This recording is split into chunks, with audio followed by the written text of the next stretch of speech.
The age of the earth has been talked about by people in religion and science and various people throughout all of human history.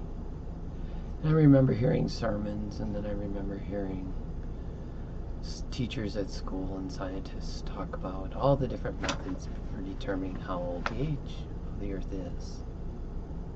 And eventually I got another video today from somebody going through the subject,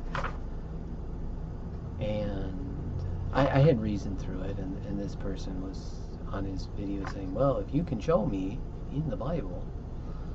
And I'm like, okay, so just in the Bible, we'll start with Jesus, because Jesus simply said, if I tell you earthly things and you don't believe me, how are you going to believe spiritual things? And in the Bible it says of Jesus, so all the generations, this is after the genealogy of Jesus in Matthew. It's Matthew 1:17. So all the generations from Abraham to David are 14 generations, and from David until the carrying away to Babylon are 14 generations, and from the carrying away unto Babylon unto the Christ are 14 generations.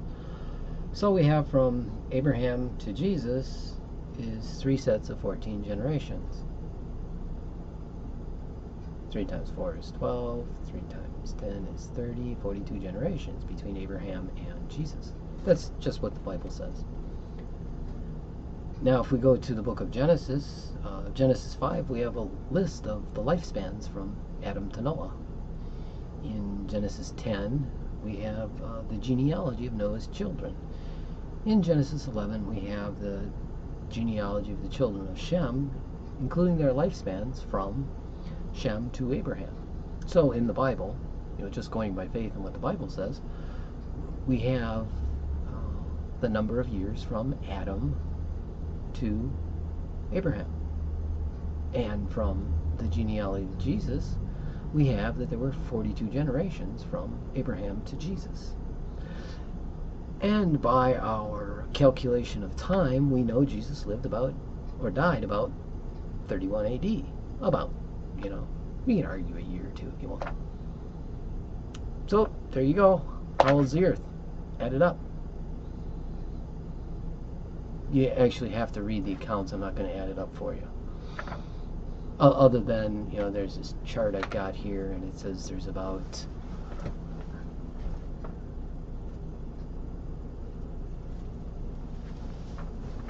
1,656 years between Adam and Noah. But if you read the accounts and you prove it to yourself, and you can do some basic math, I'm not going to bore you with the math, because if you're not going to read the accounts and do the math on your own, then you're just believing what somebody else says. And that's not walking by faith, right? Or using things that are self-evident to nature, like the Apostle Paul said, doesn't even nature teach you? You can add it up, though. It doesn't come up to 10,000 years, though. We have 42 generations. We don't exactly know how long a generation is. At least I didn't find it in the Bible. It's 20 years, 40 years, 70 years, 120 years. Still not more than 10,000 years. Probably not more than 7,000 years, depending on how you add it up. And we can count back in time to 31 AD.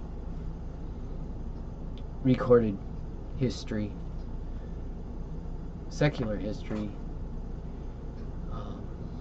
is only about 5,000 or 6,000 years that man's been writing.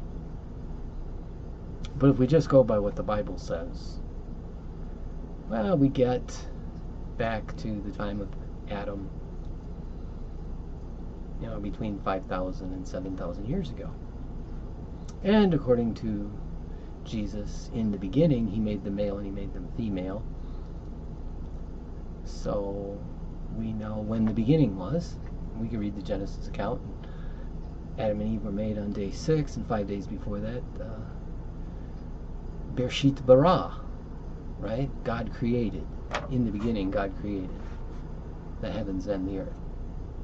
Right? And that's all it is, because in Exodus 20, it says, 4 and 6 days God made the heavens, the earth, the sea, and all that is in them. And on the seventh day he rested. That's just what God wrote in stone with his finger, if you believe the Bible. So the earth is 5 days older than what Adam was, if you add it all up. That's all there is. Now, to some people it appears older. But then again, the creation of the earth we know by faith. It says in Hebrews 11 that that which was seen, that which is seen is made from that which is not seen.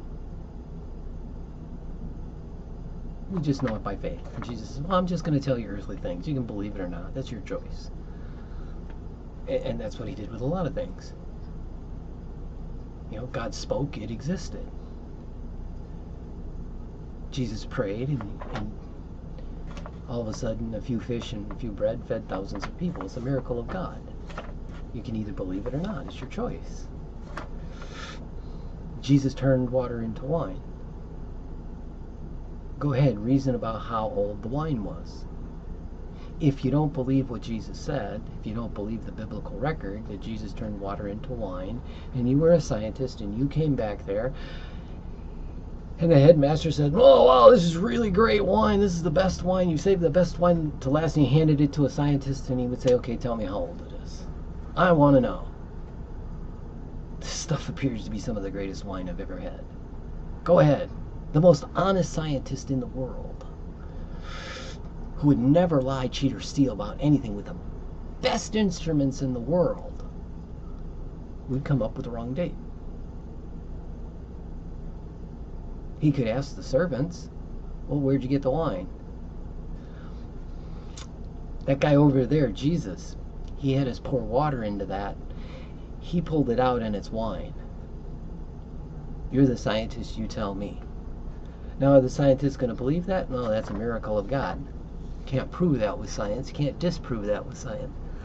The scientists would look at the headmaster and say, well, you know, you are in Judea, and grapes are raised at a certain time of year, and they have to ferment for so long, you know, after they're harvested and stomped and this and that. There's so much flavor in here, and without believing that Jesus just made a miracle, the scientist, as honest as he could be with all of his perfect equipment from the 21st century, 22nd century, would be wrong. Because Jesus just had a miracle. Where did all these fish come from? Well, you know, based on science and everything and blah, blah, blah, blah, blah, they were probably harvested from the Sea of Galilee, you know, blah, blah, blah, blah, blah. And the disciples look up. No, Jesus prayed. It just turned into a lot of fish. Science fails in the face of miracles.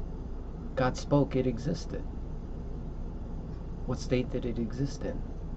I don't know. God spoke and it was wine. Here, pour water into that and bring it to the headmaster.